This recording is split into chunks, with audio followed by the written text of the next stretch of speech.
Magandang araw po sa ating lahat. Welcome po sa ating Daily Word. Salamat po sa lahat po ng nanonood at sumusubaybay sa programang ito. Nawa po ay magdala ng pagpapala sa iyo at sa iyong pamilya. So tayo po ay mag-aral at magnilay-nilay muli ng salita po ng Panginoon at itutuloy natin ang ating series sa The Book of Proverbs. So ang ating teksto po ay mula sa Kawikaan 4:20 hanggang 27. So babasahin po natin sa ang Biblia sa Pinoy version. Sabi po doon, babasahin po natin. Okay, kung meron ka pong Bible, kung hawak mo po yung Biblia mo, no, pwede nyo po puntahan yung Kawikaan 4:20 hanggang 27 or Proverbs chapter 4 verse 20 hanggang 27. Sabi po doon, anak ko, makinig kang mabuti sa mga turo ko. Pakinggan mong mabuti ang mga sinasabi ko. Huwag mong alisin sa paningin mo at ingatan mo ang mga iyon sa puso mo. Magkaroon ng buhay ang nakakaintindi ng mga ito. Magiging healthy ang buong katawan niya. Ingatan mo at bantayan ang puso mo. Diyan nakasalalay ang buhay mo. Huwag kang magsasabi ng di totoo, na huwag kang manloloko, tumingin ka lang ng diretso, mag-focus ka sa pupuntahan mo, pag-isipan mong mabuti ang mga hakbang mo para siguradong tama lahat ng gagawin mo. Huwag kang liliko sa kanan o sa kaliwa, lumakad ka palayo sa masama. So, today, ang pag-uusapan po natin ngayon ay bantayan mo ang puso mo. Bantayan mo ang puso mo. So, ano yung mga lesson po na makikita po natin doon sa talata po na binasa po natin? Unang-una po, number 1, is the importance of attention to God's words. So, importante yung nakikinig ka pero attentive ka din sa salita po ng ating Panginoon. Babasahin po natin sa 20 hanggang 21 ulit. Anak ko, makinig kang mabuti sa mga turo ko. Pakinggan mong mabuti ang mga sinasabi ko. Huwag mong alisin sa paningin mo, ingatan mo ang iyong puso. Ang mga yon sa puso mo. Ingatan mo ang mga yon sa puso mo. Sabihin, no, sabi rito, my son, pay attention to what I say. Turn your ear to my words. So it's about allowing God to enter and deeply impact, no, sa mga listeners. Sa mga listeners, ibig sabihin, no, talagang focus ka lang, no, attentive ka sa mga sinasabi po ng Panginoon sa iyo at allow mo si Lord na magbago ng puso mo.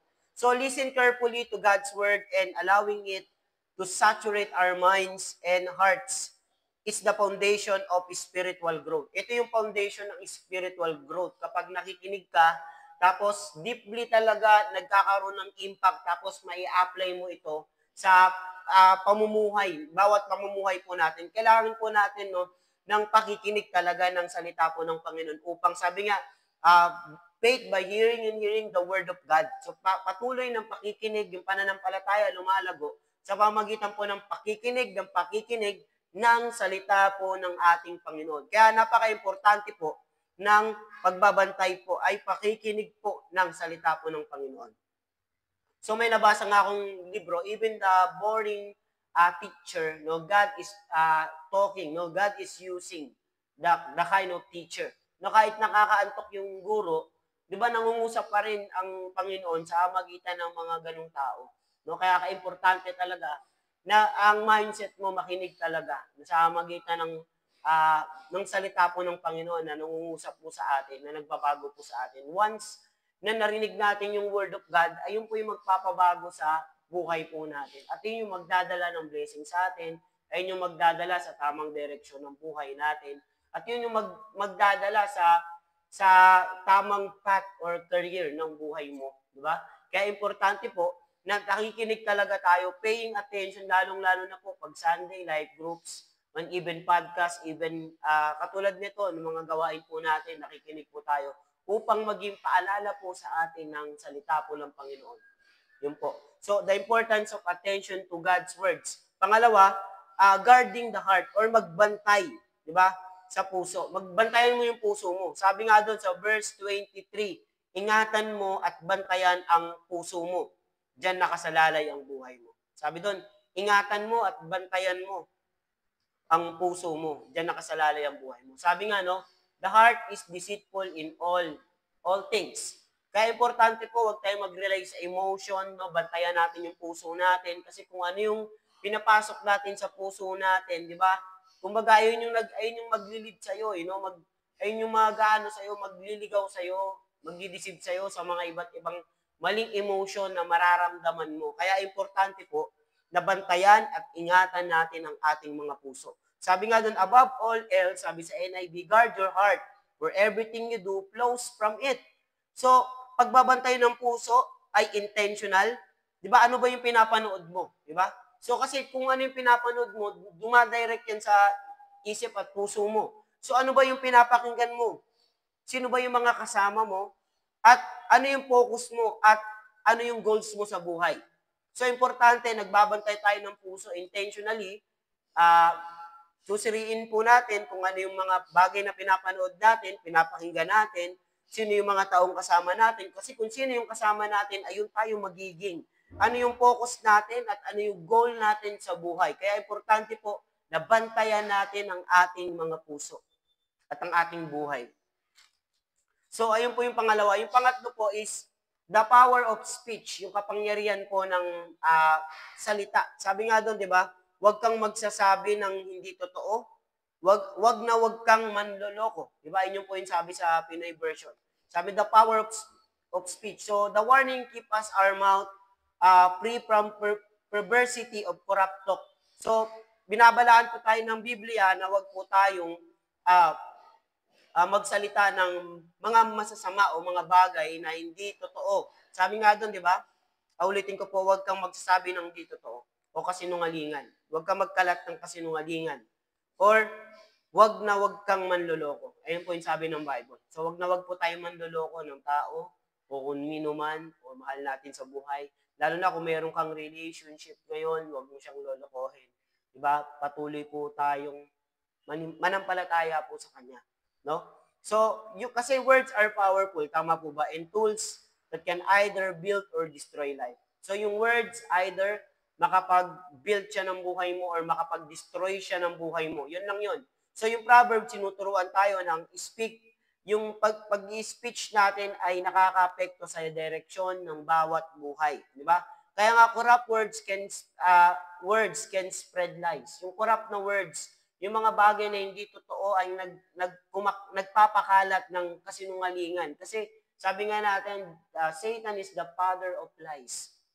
Siya yung tatay ng kasinungalingan. Kaya importante po, suriin din po natin kung ano yung mga bagay na lumalabas sa ating bibig upang para hindi tayong makasakit ng tao, makadestroy ng tao, or makasakit ng tao, o imbis na matutulungan natin yung tao, hindi natin matutulungan because dahil sa mga sinabi nating salita. Sa lahat po tayo, tama po ba, is lahat tayo ay guilty sa mga sinabi nating mga hindi maganda.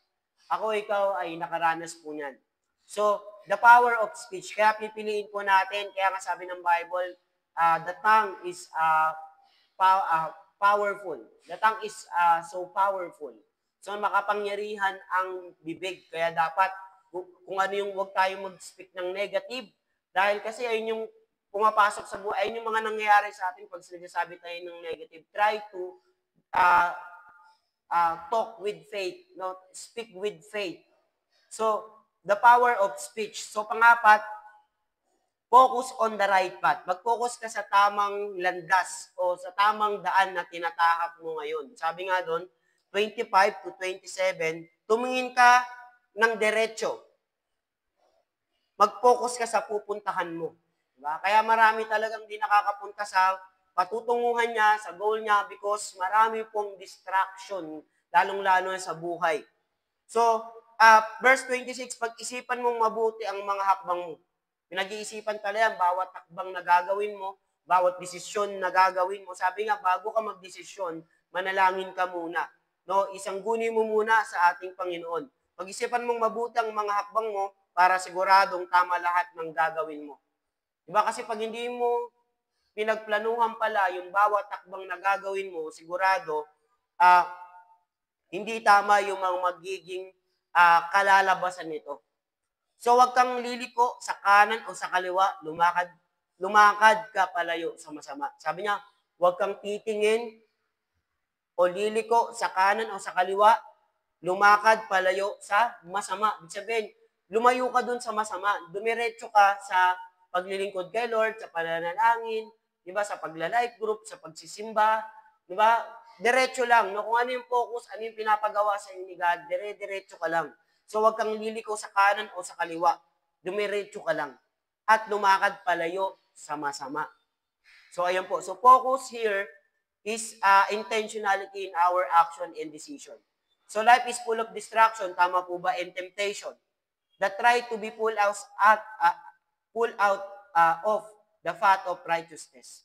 Di ba talagang yung full of distraction and temptation, tinatry tayo na alisin tayo doon sa lakbayin natin kay Lord o journey natin kay Lord. So talagang sinusubukan talaga tayong i-distract, tuksuhin, di ba, para po malayo tayo sa kalooban po ng ating Panginoon. So ano po yung matutunan natin? Bantayan natin ang puso natin, makinig tayo ng mabuti sa salita ng Panginoon, mag-focus tayo sa mga pinapagawa ng ating Panginoon. At higit sa lahat, ingatan natin ang ating bibig para hindi tayo maka-destroy o makasakit po ng mga tao. So focus on the right path. So napaka-importante pong paalala po sa atin ito ng salita po ng Diyos para po tayo mamuhay ng ayon sa kalooban niya. No? Tayo po ay mananalangin. Panginoon, marami pong salamat sa mga oras na ito na pinagkaloob mo po sa amin. Dalangin po namin, Panginoon, na ikaw po, Panginoon, ang magsilbing gabay, Panginoon, sa aming buhay, Panginoon. Dalangin po namin, Panginoon, patawarin mo po kami sa aming mga nasabi, sa aming mga narinig, sa aming mga kasama, Panginoon, na hindi pong maganda sa aming buhay. At Panginoon, sa aming mga pinapanood, Lord, ginising mo po kami, Panginoon, ng iyong banal na dugo. At dalangin po namin, Panginoon, na tulungan mo po kami, Panginoon, makapamuhay na ayon sa iyong kalooban, Panginoon. Tulungan mo po kami, Panginoon, na mag-focus sa daan, tamang daan na pinapalakad mo po sa amin. At dinadalangin po namin, Panginoon, na ikaw po, Panginoon, ang maghari sa buhay namin. Dalangin po namin, Panginoon, sa lahat po ng may sakit, sa lahat po ng may pinagdadaanan ngayon, Panginoon. Dalangin po namin, ikaw po ang nakakalam, ikaw po ay makapangyarihang Diyos, ikaw po ay tapat at makapangyarihan, Panginoon, ng walang imposible, Panginoon, sa iyo, Panginoon. Maraming pong salamat at dinadalangin ko rin po, Panginoon, pagpalain mo ang bawat nanonood at sumusubaybay ng programang ito. Hindi lang po magdala, Panginoon, ng kagalingan, pero magdala din ng pagpapala sa buong pamilya, Panginoon. At hindi lang to umabot sa Pilipinas, kundi sa buong mundo. Maraming pong salamat. In Jesus' name, amen and amen and amen. Maraming pong salamat po sa bawat isa po sa mga nanonood. Kung hindi ka pa po nakasubscribe, no, support through subscribe and like and comment na rin kung may mga tanong po kayo. So, lagi po natin tatandaan, no, lagi po natin sinasabi na mahal tayo ng ating Panginoon. God bless everyone. Salamat po.